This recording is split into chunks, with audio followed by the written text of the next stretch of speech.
Greetings, everyone. It's time to embark on another enriching journey through the sacred words of the Bible.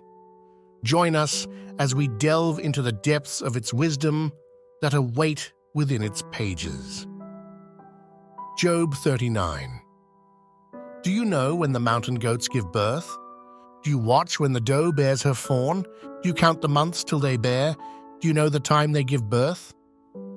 They crouch down and bring forth their young. Their labor pains are ended. Their young thrive and grow strong in the wilds. They leave and do not return. Who let the wild donkey go free? Who untied its ropes? I gave it the wasteland as its home, the salt flats as its habitat. It laughs at the commotion in the town. It does not hear a driver's shout. It ranges the hills for its pasture and searches for any green thing. Will the wild ox consent to serve you? Will it stay by your manger at night? Can you hold it to the furrow with a harness? Will it till the valleys behind you? Will you rely on it for its great strength? Will you leave your heavy work to it? Can you trust it to haul in your grain and bring it to your threshing floor? The wings of the ostrich flap joyfully, though they cannot compare with the wings and feathers of the stork. She lays her eggs on the ground and lets them warm in the sand, unmindful that a foot may crush them, that some wild animal may trample them. She treats her young harshly as if they were not hers. She cares not that her labor was in vain, for God did not endow her with wisdom, or give her a share of good sense. Yet when she spreads her feathers to run, she laughs at horse and rider. Do you give the horse its strength, or clothe its neck with a flowing mane?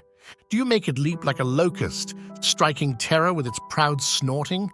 It paws fiercely, rejoicing in its strength, and charges into the fray. It laughs at fear, afraid of nothing. It does not shy away from the sword. The quiver rattles against its side, along with the flashing spear and lance. In frenzied excitement, it eats up the ground. It cannot stand still when the trumpet sounds. At the blast of the trumpet, it snorts, "Aha!" It catches the scent of battle from afar, the shout of commanders and the battle cry. Psalm 29. Ascribe to the Lord, you heavenly beings. Ascribe to the Lord glory and strength. Ascribe to the Lord the glory due his name.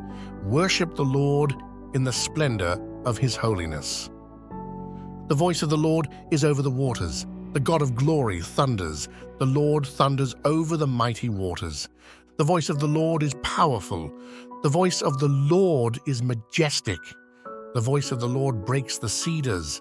The Lord breaks in pieces the cedars of Lebanon. He makes Lebanon leap like a calf, Syrian like a young wild ox. The voice of the Lord strikes with flashes of lightning. The voice of the Lord shakes the desert. The Lord shakes the desert of Kadesh. The voice of the Lord twists the oaks and strips the forests bare.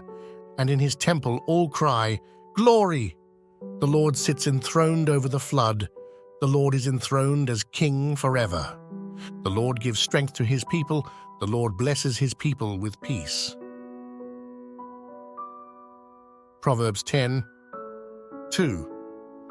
Ill-gotten treasures have no lasting value, but righteousness delivers from death. Proverbs 10:16. The wages of the righteous is life, but the earnings of the wicked are sin and death. Matthew 9:27-38. As Jesus went on from there, 2 blind men followed him, calling out, "Have mercy on us, Son of David." When he had gone indoors, the blind men came to him, and he asked them, "Do you believe that I am able to do this?" "Yes, Lord," they replied. Then he touched their eyes and said, "According to your faith, let it be done to you." And their sight was restored. Jesus warned them sternly, "See that no one knows about this." But they went out and spread the news about him all over that region. While they were going out, a man who was demon-possessed and could not talk was brought to Jesus. And when the demon was driven out, the man who had been mute spoke. The crowd was amazed and said, "Nothing like this has ever been seen in Israel." But the Pharisees said, "It is by the prince of demons that he drives out demons."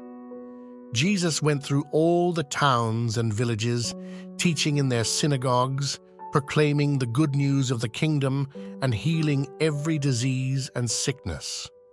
When he saw the crowds, he had compassion on them because they were harassed and helpless, like sheep without a shepherd. Then he said to his disciples, "The harvest is plentiful, but the workers are few. Ask the Lord of the harvest, therefore, to send out workers into his harvest field." Luke 8:40-56. Now when Jesus returned, a crowd welcomed him, for they were all expecting him. Then a man named Jairus, a synagogue leader, came and fell at Jesus' feet, pleading with him to come to his house because his only daughter, a girl of about 12, was dying. As Jesus was on his way, the crowds almost crushed him, and a woman was there who had been subject to bleeding for 12 years, but no one could heal her. She came up behind him and touched the edge of his cloak, and immediately her bleeding stopped. "Who touched me?" Jesus asked. When they all denied it, Peter said, "Master, the people are crowding and pressing against you." But Jesus said, "Someone touched me. I know that power has gone out from me." Then the woman, seeing that she could not go unnoticed, came trembling and fell at his feet.